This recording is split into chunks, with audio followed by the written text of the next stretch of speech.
Qué emoción estar con ustedes en esta mañana, por muchas razones. Una, por lo que significa para ustedes este día junto a la compañera Marixa, mujer que nosotros desde nuestra familia, mi papá les envía saludos, porque fue compañero de su papá, pastor también, a toda esta familia. También porque en el cuerpo pastoral en la Iglesia de Discípulos de Cristo y fuera de esta gran Iglesia de Discípulos de Cristo, Marixa es admirada y es respetada. Y porque ustedes también celebran su aniversario 58. Nos alegra en esta mañana estar aquí y ver rostros de personas que en diferentes instancias hemos estado juntos por momentos distintos.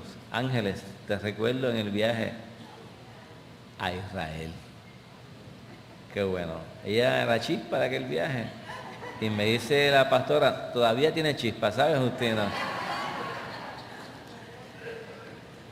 Y el pasaje de hoy, pues definitivamente lo relacionamos con la figura pastoral, lo relacionamos con el aniversario, lo relacionamos con aquellos y aquellas que aspiramos, que pretendemos y que amamos el ministerio para el cual Dios nos ha llamado.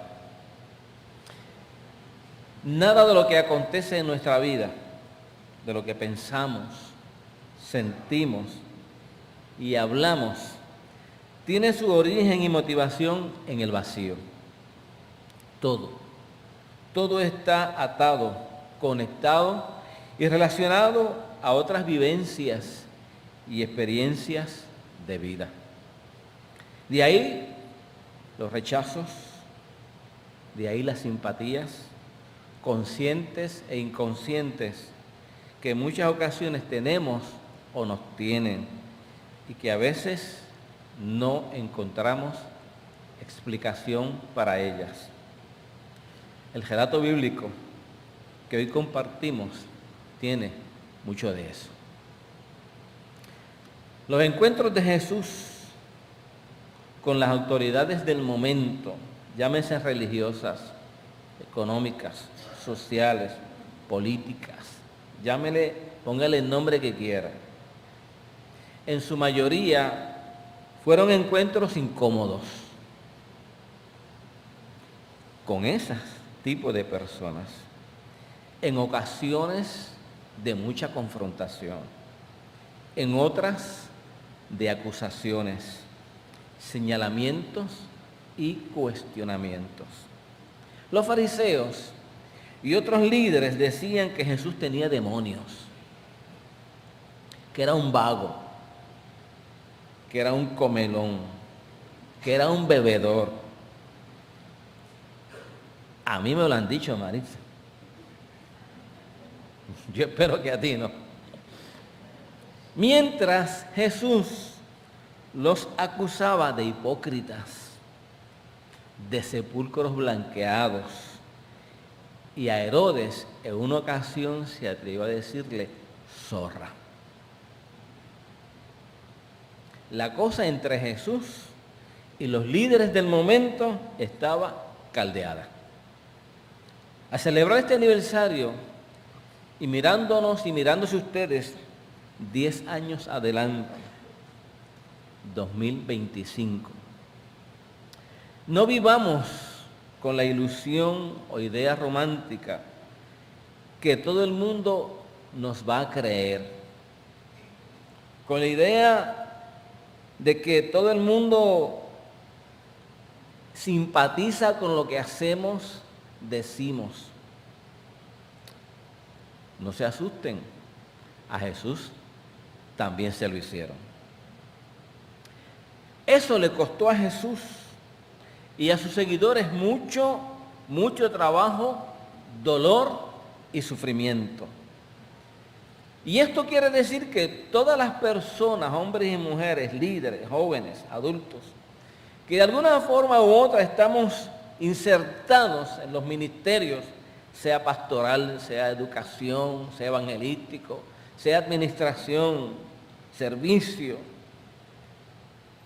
tenemos que recordar que en este llamado y en ese llamado está incluida la cruz. Que también hay que poner las manos en el arado y saber que no estamos autorizados ni autorizados a mirar para atrás. Que hay que pagar un precio. Que vivir con esperanza en el ministerio y los ministerios que realizamos en ocasiones conlleva tener que pagar un precio alto a la hora que decidimos seguir a Jesús. Este pasaje, como le dije al principio, no se da en el vacío. Ya Jesús había tenido otros encuentros difíciles, otras preguntas. Allí está el evento del templo, que dejó incómoda a mucha gente. Allí está la pregunta de la moneda y el César, que dejó sin palabras y sin respuesta a otras personas. Y ahora, esta experiencia. Este hombre, Lucas, el evangelista, a Jesús lo ubica con un interés muy particular con la gente y las personas reconocidas como las personas humildes del pueblo, con los niños y las niñas, con los despreciados, que en esa ocasión eran los obreros, las mujeres, los artesanos, los menos privilegiados, los enfermos, un mendigo, una prostituta, un recaudador de impuestos. ¿A quién le interesa esa gente? A Jesús. A Jesús le interesa esa gente. Ese hombre al que llaman Jesús sí que era un hombre extraño. Muy extraño. La entrada triunfal a Jerusalén es un evento más. Ni los religiosos, ni los líderes del momento están contentos con él. Y se alegraron por la forma en que él llega y entra a la ciudad en esta ocasión. Una multitud numerosa que tendía mantos en el camino, otros que cortaban ramas y también las tendían a su paso. Unos al frente y otros detrás iban gritando y aclamando hosana al Hijo de David, bendito el que viene en el nombre del Señor. Y es que esa gente habían experimentado en sus conciencias, en lo profundo de su corazón y en su propia honestidad espiritual, que solo un hombre y una persona como Jesús, que estaba dispuesto a atender esos sectores marginados, podía ser un hijo de Dios. Distinto a la interpretación que otros podían alcanzar. Y era para preocuparse. Infructuosamente ellos habían tratado de intimidarlo con amenazas de toda clase. No pudieron detenerlo. Trataron de desprestigiarlo y tampoco eso resultó. Y ahora, en este momento, ese endemoniado, vago y revoltoso, se había ganado la simpatía del pueblo. El evangelista Mateo añade, cuando entró él a Jerusalén, toda la ciudad se conmovió diciendo, ¿quién es este? Y la gente contestaba, este es Jesús, el profeta de Nazaret de Galilea. Bendito el nombre del Señor. Otro evento que ya les mencioné es la purificación del templo. Echó de allí aquellos y aquellas que vivían y negociaban en el templo.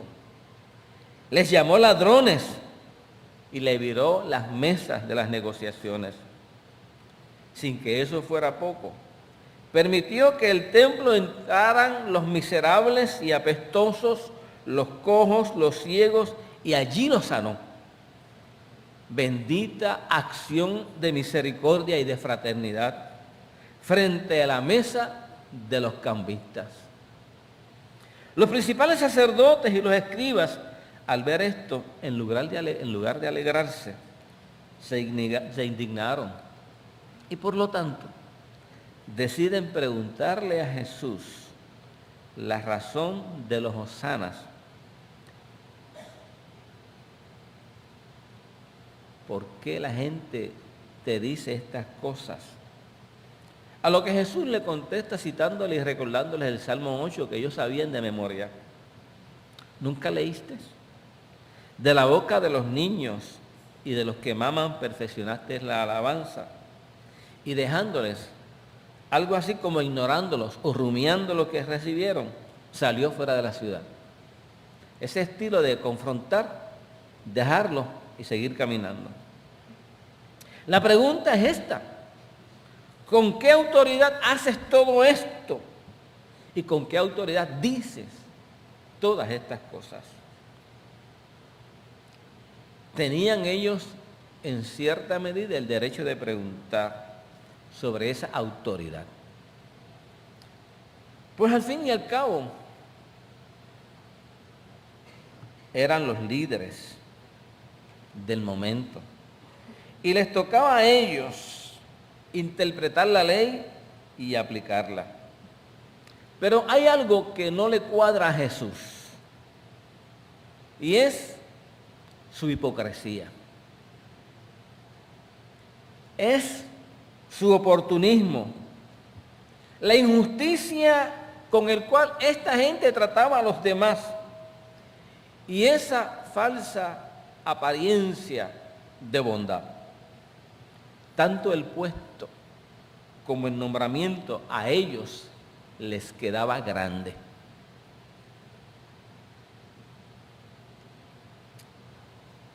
La gente que vive aparentando lo que no son, viviendo lo que no les toca y exigiendo lo que no viven, no merecen el respeto y admiración de los demás. Y Jesús también cree y piensa así. Puede que tengan el poder, pero algo está claro: no tienen la autoridad moral para cuestionar absolutamente nada, reprender y mucho menos imponerse. Es muy sencillo, hermanos y hermanas. No hay congruencia entre lo que decían y enseñaban con lo que se ve que ellos vivían. Jesús pudo haberle contestado. Yo pienso que sí. Le pudo haber contestado. Pero Él conoce sus corazones. Los desafía de esa forma. Y les hace este reclamo: si ustedes me contestan a mí, primero, ¿de dónde y de quién y de cómo es el bautismo de Juan? Yo le contesto sus preguntas. Si ustedes se sienten con autoridad para preguntar, también deben tener valor para contestar. ¿O no son ustedes los llamados a discernir la voluntad de Dios en medio de los tiempos y darla a conocer? Pues adelante, contesten lo que tienen o tengan que decir de Juan y su bautismo.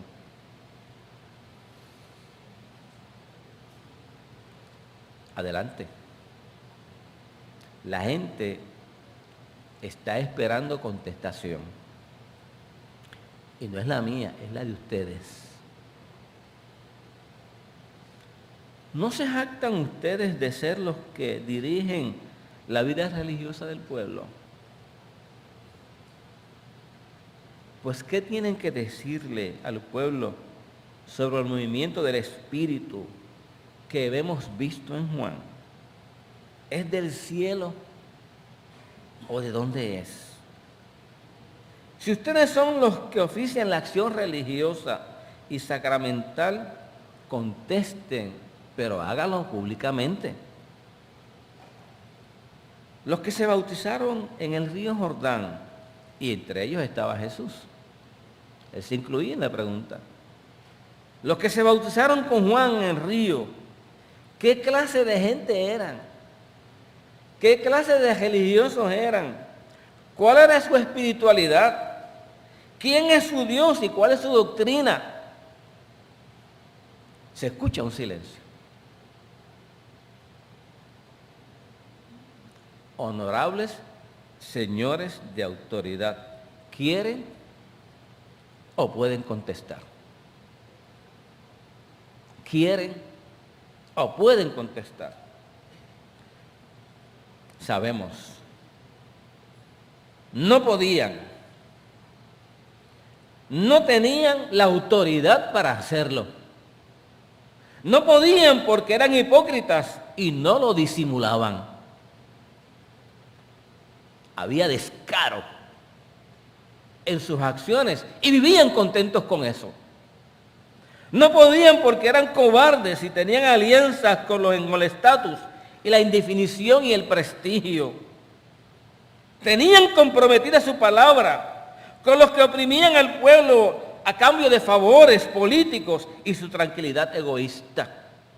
No podían porque tenían una doble ética y varas distintas para aplicar la justicia. Así no se puede.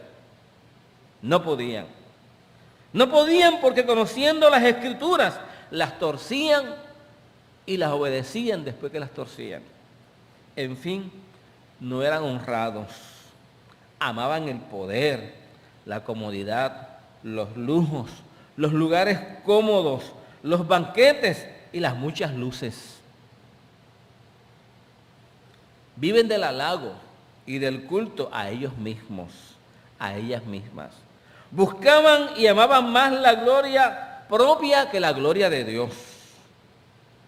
No tenían ni tienen autoridad. Ellos hacen una reflexión.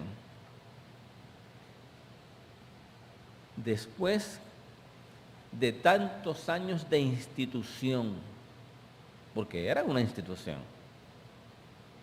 ahora este hombre nos está confrontando públicamente y nos está cuestionando. Y la institución para ellos estaba por encima de la gente. Y cuando se vive una espiritualidad de esa naturaleza, es vana, es engaño, es fraude, hay hipocresía. Entonces su reflexión es esta. No podemos echar a perder todo esto por causa de Jesús. Si decimos que el bautismo de Juan era del cielo, nos dirán, entonces, ¿por qué no le han creído?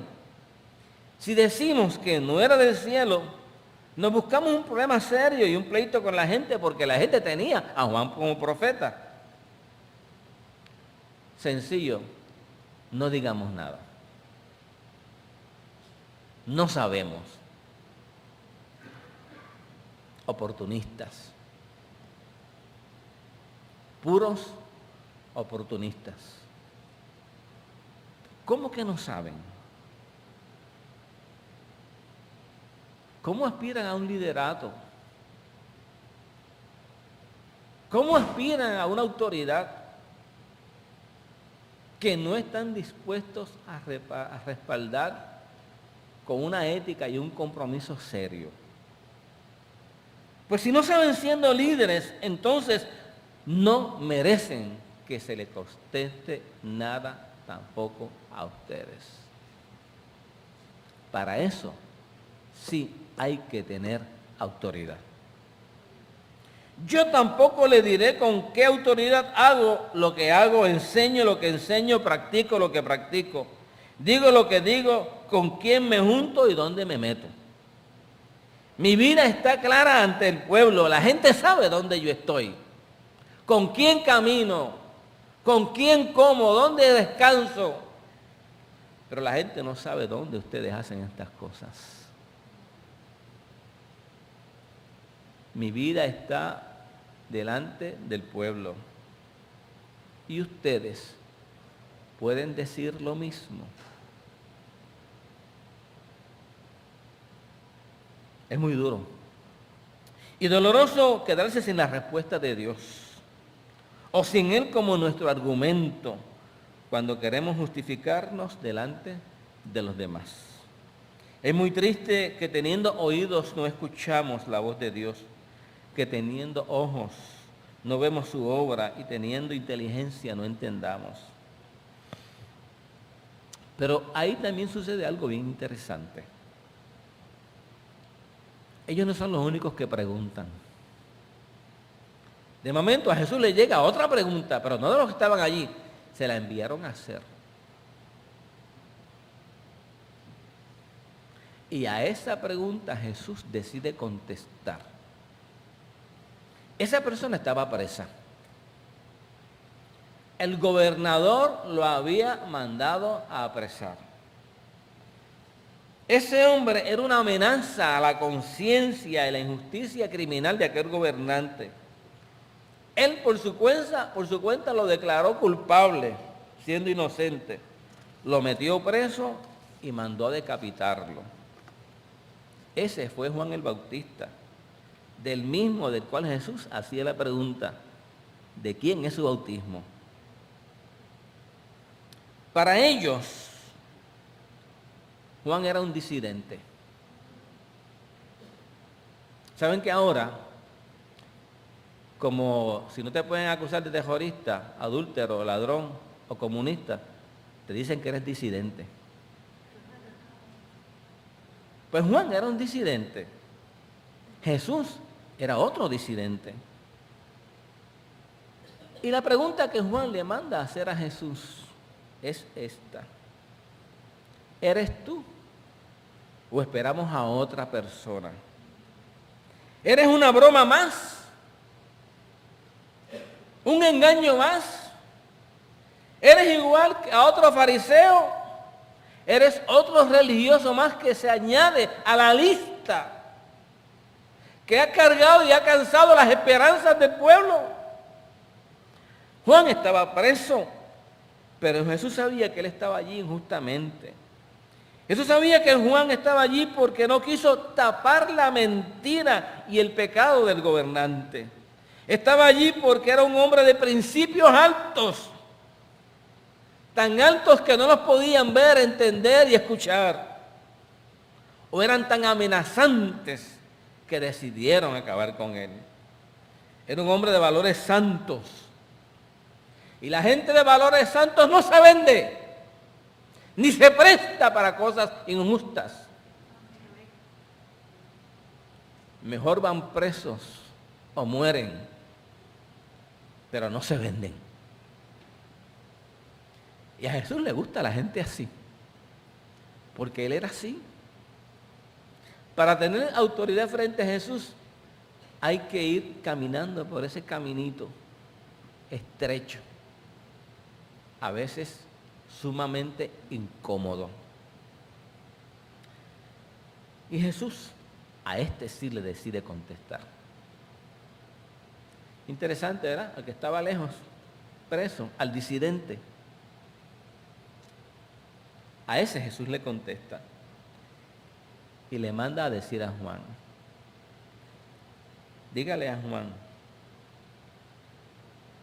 lo que Juan entenderá muy bien. Dígale que los ciegos ven.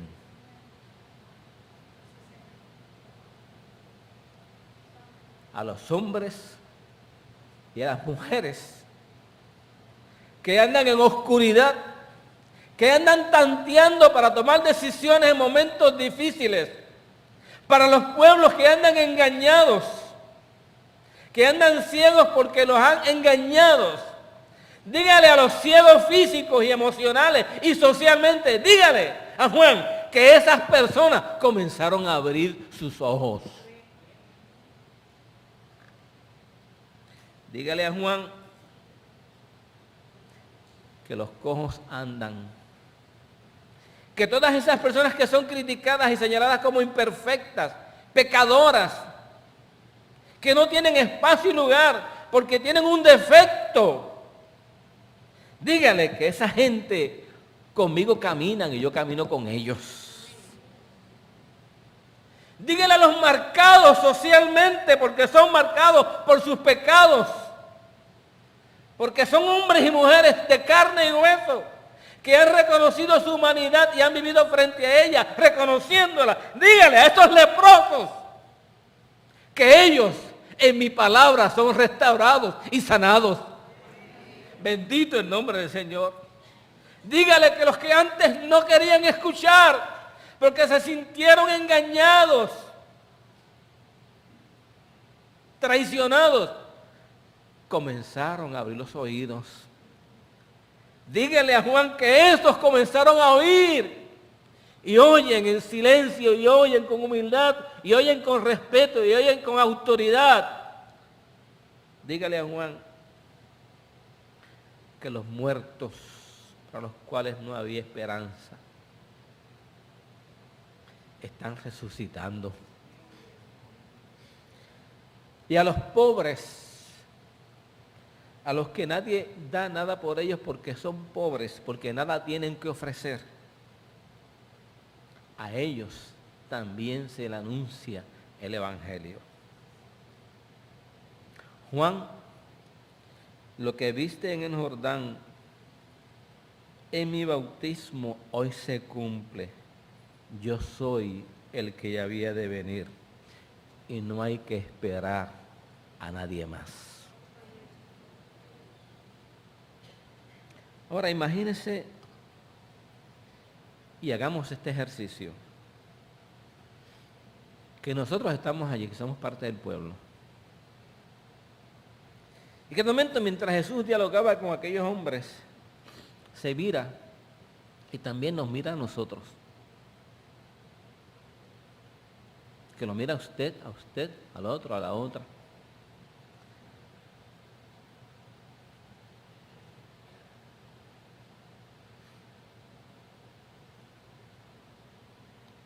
Y mirándonos nos pregunta, ¿ustedes también tienen alguna pregunta? Porque si no tienen alguna, yo tengo preguntas para ustedes.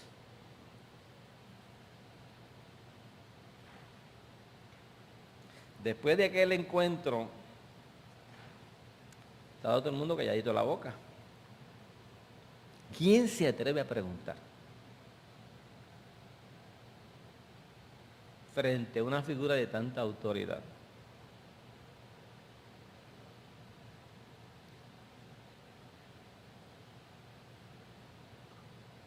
Hace poco, en la prensa de nuestro país se cubrió 2 o 3 días, con mucho énfasis,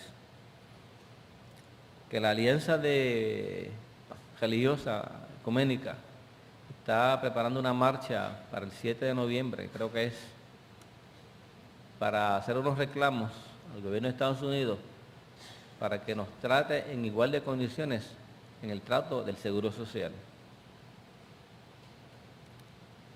Y uno mira, comienza a leer debajo las respuestas de alguna gente. Y entre las respuestas y análisis que junta gente decía, ¿qué hacen los pastores metidos en eso? ¿Qué hacen las pastoras metidos en eso? Pues sí, ¿cuántos aquí cobran el seguro social? Porque ustedes son rebaños y son ovejas, los pastores y las pastoras estamos preocupados por ustedes y también por nosotros. Porque trabajamos, porque aportamos al país. Y es difícil y duro ver a la iglesia expresándose en momentos donde la gente, los líderes quisiera que nos calláramos la boca. Y no es el momento de callarnos la boca ni de estarnos quietos. Esa época ya pasó. ahora nos toca preguntar, también hablar, marchar y actuar. Nos toca. Decía un buen presbiteriano en México, un pastor, me decía una vez que tenía un compromiso, no lo pude evadir, y me decía, cuando te toca, aunque te quites, te toca. Y cuando no te toca, aunque te pongas, no te toca. Pues ahora nos tocó. Este pueblo puertorriqueño, esta nación nuestra, esta patria nuestra, necesita escuchar otra voz. Una voz clara, con autoridad, con moral, con ética. Una voz que vive con el ejemplo y la acción lo que está diciendo y reclamando. Porque ya nos cansamos de tantos falsantes e hipócritas. Y a nosotros, a nosotras, se nos ha dado esa autoridad. Si usted no lo cree, comience a revisar la lectura del Evangelio y a reflexionar sobre la interpretación y el entendimiento que usted tiene de Jesús. ¿Merecemos la contestación o el silencio de Dios? ¿Somos la iglesia que decimos ser o somos una sombra de esa iglesia? ¿Cuál es nuestra autoridad y cómo la desempeñamos? ¿En qué dirección y a favor de qué y de quién? ¿Cómo estamos viviendo el Evangelio? Si la gente nos preguntara sobre los temas y situaciones que aquejan a la gente en su diario vivir, a las familias, al país, al mundo, ¿qué noticia de esperanza tenemos para compartir con la gente en nombre del Evangelio de Jesucristo? ¿Dónde está nuestra lealtad? ¿Cuándo y qué estamos dispuestos a sacrificar a causa de la justicia y de la verdad?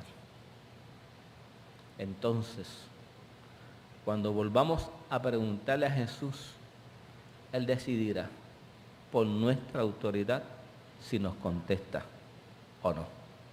Dios les bendiga en esta mañana.